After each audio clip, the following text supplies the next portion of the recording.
नमस्कार, मैं हूँ हीलर स्वाति कुमार और मेरे इस YouTube channel magical journey of healing में आप सभी का स्वागत है। आज हम बात करने वाले हैं कि हमें अपने घर में किस-किस तरीके की पेंटिंग्स लगानी चाहिए, किस तरीके की पेंटिंग्स नहीं लगानी चाहिए, कौन से पेंटिंग वास्तु और फेंग शुई के अकॉर्डिंग हमारे घर के लिए बहुत अच्छे हैं। हर लिविंग और नॉन लिविंग थिंग की एक अपनी एनर्जी होती है, एक अपना मास होता है, एनर्जी मास होता है, जिसके अकॉर्डिंग पॉजिटिविटी और नेगेटिविटी हम फील करते हैं।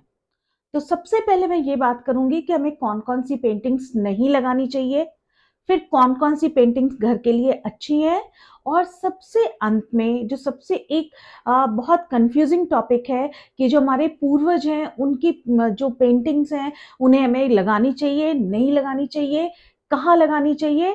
तो वीडियो के अंत तक बने रहें।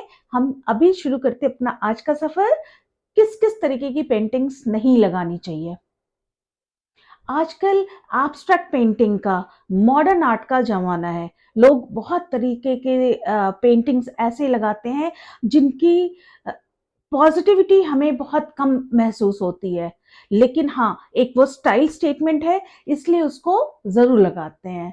एक्चुअली ये वीडियो बनाने का आइडिया मुझे वहीं से मिला क्योंकि मैं एक पेंटिंग एग्ज़िबिशन में गई थी। वहाँ पर बड़े अच्छे-अच्छे पेंटर्स थे, बहुत नामी-गिरामी पेंटर्स थे और लोग समझ भी रहे थे उनकी पेंटिंग्स को और खरीद भी रहे थे। लेकिन मुझे सिर्फ़ फूल, पत्ते, नेचर यही चीज़ें समझ आती हैं। वो एक डार्क सर्कल और उसके अंदर लाइफ़, ये जो बड़ी-बड़ी फिलॉसॉफिकल चीज़ें थी मुझे नहीं समझ आ रही थी। तो वैसे ही पेंटिंग्स लगाइए जिससे कि आप कनेक्टेड फ़ील करते हैं, जिससे आपको डार्कनेस वाली वाइब्स नहीं आती हैं। जहाँ आपको ऐसा लगे कि पेंटिंग आप मॉडर्न पेंटिंग के नाम पर आप ऐसी पेंटिंग्स ना लगाएँ जिससे कि आपको कहीं न कहीं कुछ नेगेटिविटी मिल रही हो, कोई पॉज़िटिव मैसेज नहीं मिल रहा हो। आप उन ऐसी पेंटिंग्स को म्यूज़ियम में, एग्ज़िबिशन में ही छोड़ दें अगर आप उससे कनेक्टेड नहीं फ़ील कर रहे हैं। घर में कभी भी ऐसे पक्षियों की पेंटिंग नहीं लगानी चाहिए जैसे vulture, eagle, owl, pigeon, crow, इनकी पेंटिंग्स नहीं लगानी चाहिए। ये घर में प्रॉस्पेरिटी को आने से रोकते हैं। वैसे ही एनिमल्स होते हैं, रेप्टाइल्स को हम कभी भी सांप की या अजगर की, इस तरीके की किसी भी एनिमल की फोटो हम घर में पेंटिंग नहीं लगाते हैं। वॉर की पेंटिंग, महाभारत की आपने पेंटिंग बहुत अच्छी लग रही है, आपने वो लगा लिया, नहीं ये अच्छी नहीं है। कोई भी ऐसी पेंटिंग जो आपको अकेलापन का एहसास दे कि हाँ, एक डूबता हुआ सूरज है, वहाँ एक अकेली लेडी नदी के पास बैठी है। कई बार ये आपको आर्टिस्टिक फ़ील देते हैं, लेकिन अगर आप कनेक्टेड नहीं फ़ील कर रहे हैं, please don't hang it at your home. बिल्कुल भी नहीं। जहाँ पर आप एक पक्षी या आप एक किसी एक अकेले इंसान को देखते हैं या डूबते हुए सूरज की आप फ़ोटो जब लगाते हैं, पेंटिंग जब आप लगाते हैं, तो आप अपने घर में सॉरोनेस को इनवाइट करते हैं। इन चीज़ों से आप दूर रहें। अपने घर में कभी भी ऐसी पेंटिंग ना लगाएँ, जिसमें 3 लोग एक साथ हों। 3 लोग कभी भी पॉज़िटिविटी का साइन नहीं है, चाहे वो 3 फ्रेंड्स की फ़ोटो हो, चाहे उसमें आप अपने पेट को रख लें, अपने किसी बर्ड को साथ में रख लें, मगर 3 लोगों की फ़ोटो नहीं होनी चाहिए। वो पोर्ट्रेट ऐसी पोर्ट्रेट भी नहीं होनी चाहिए अपने घर में, किसी के भी घर में। वो हम लोग बहुत पहले बोलते थे ना, 3 तिगाड़ा काम बिगाड़ा। पहले मुझे नहीं पता था, लेकिन अब जैसे-जैसे स्टडी करती जा रही हूँ, मुझे ये चीज़ें समझ आती जा रही है कि हाँ, किन चीज़ों से पॉज़िटिविटी आती है, किन चीज़ों से नेगेटिविटी आती है।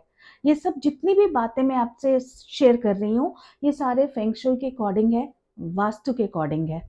पतझड़ की फ़ोटो, पतझड़ के जो पेंटिंग्स होती हैं या डूबते हुए या सिंक करते हुए बोट या शिप की या पानी में खड़े जहाज की जो पेंटिंग है, वो कभी नहीं लगानी चाहिए। ये दिखाता है कि आपकी भी लाइफ़ उतनी ही स्टैग्नेंट है, रुक गई है। तो अब हम बात करते हैं हमें कैसी-कैसी पेंटिंग्स अपने घर में लगानी चाहिए, घर को पॉज़िटिव माहौल देना चाहिए। एक बहुत कॉमन फ़ोटोग्राफ पेंटिंग आपने देखी होगी, 7 हॉर्सेस की, 7 घोड़ों की पेंटिंग। वो सातों घोड़े दौड़ रहे हैं। ये प्रोग्रेस को दिखाती है। ये आपकी फ्रीडम को आगे बढ़ने की जो एक नोट है उसको दिखाती है। बस ये ध्यान रखें जब भी आप ऐसी पेंटिंग खरीदें, लगाएं, कि उन घोड़ों की, उन हॉर्सेस की डायरेक्शन, फेस की डायरेक्शन एक तरफ होनी चाहिए। ये प्रॉस्पेरिटी का एक साइन है। जब आप ऐसी पेंटिंग खरीदें तो उसमें एक चीज का ध्यान रखें कि ये एक बहुत स्ट्रांग पेंटिंग है, तो इसके साथ कोई और बहुत स्ट्रांग इमेज ना हो। जैसे सन की इमेज नहीं होनी चाहिए, बिकॉज सन अपने आप में काफी पावरफुल इमेज है। तो ये दोनों जो एनर्जीज हैं ये कोलाइड करती हैं आपस में। तो बैकग्राउंड बिल्कुल थोड़ा सा अच्छा होना चाहिए, रेड, येलो, मरून, इस बेस पर जो ऑरेंज, जो जो भी पेंटिंग्स होती हैं वो घर के लिए बहुत अच्छी बोली जाती हैं। एक पॉजिटिव माहौल के लिए ये पेंटिंग्स का कलर आपका रेड, ऑरेंज, ऐसी कलर्स होने चाहिए, वाइब्रेंट कलर्स होने चाहिए। वाटर फाउंटेन, वाटर एक बहुत ही इम्पॉर्टेंट फैक्टर है किसी भी घर की प्रॉस्पेरिटी को बढ़ाने के लिए। ऐसी पेंटिंग्स लगाइए जिसमें कि वो वाटरफॉल गिरता हुआ दिख रहा है, जो कि आपके घर की प्रोग्रेस को दिखाता है। ऐसी वाली वाटरफॉल की पेंटिंग ना लगाएं जिसमें कि बिल्कुल पीछे डार्कनेस दिख रही हो, अंधेरा दिख रहा हो। उगते सूरज की फोटोग्राफ अगर वाटरफॉल के साथ है तो नथिंग लाइक इट, वो सबसे अच्छा है। कल्प वृक्ष, जो बोलते हैं ना ट्री ऑफ विजडम, कल्प वृक्ष की फोटोग्राफ या पेंटिंग्स अगर आपको कहीं मिलती है तो फिनेंस के लिए ये बहुत अच्छी होती है। और इसको हमेशा वेस्ट डायरेक्शन में लगाएं। छोटी सी अगर फोटोग्राफ है तो आप उसको अपने ऑफिस टेबल पे भी रख सकते हैं। गौतम बुद्ध की आपने बहुत जगह पेंटिंग्स देखी होंगी घर में, या आर्टिफैक्ट्स देखे होंगे। ये घर के लिए बहुत अच्छी हैं, घर में ये कामनेस लाती हैं, करेज दिखाती हैं। तो क्योंकि जो गौतम बुद्ध की ये 5 फिंगर्स हैं, ये नेचर के 5 एलिमेंट्स हैं। जब भी आप इनको घर में लाते हैं तो आप ये सारी चीजें बैलेंस्ड आउट करते हैं। तो ये एक बहुत इंपॉर्टेंट पेंटिंग है, या पूजा रूम में लगाइए, ड्राइंग रूम में लगाएं, और ईस्ट के साइड में या नॉर्थ ईस्ट में वॉल पे लगाएं तो बहुत अच्छा है। छोटे बच्चों के रूम में अगर हम डियर की फोटो लगाते हैं, हिरण की फोटो लगाते हैं, तो एक तो ये लॉन्ग लाइफ के लिए जाने जाते हैं, वो एक बहुत ही पॉजिटिव चीज रहती है बच्चों के लिए। उस रूम में एक हिरण की फोटोग्राफ अगर आप पेंटिंग, अपने खूबसूरत चीज छोटी सी पेंटिंग लगाइए तो। घर के मेन एंट्रेंस पर बैम्बू प्लांट की पेंटिंग, वो घर के अंदर मनी फ्लो को बढ़ाता है।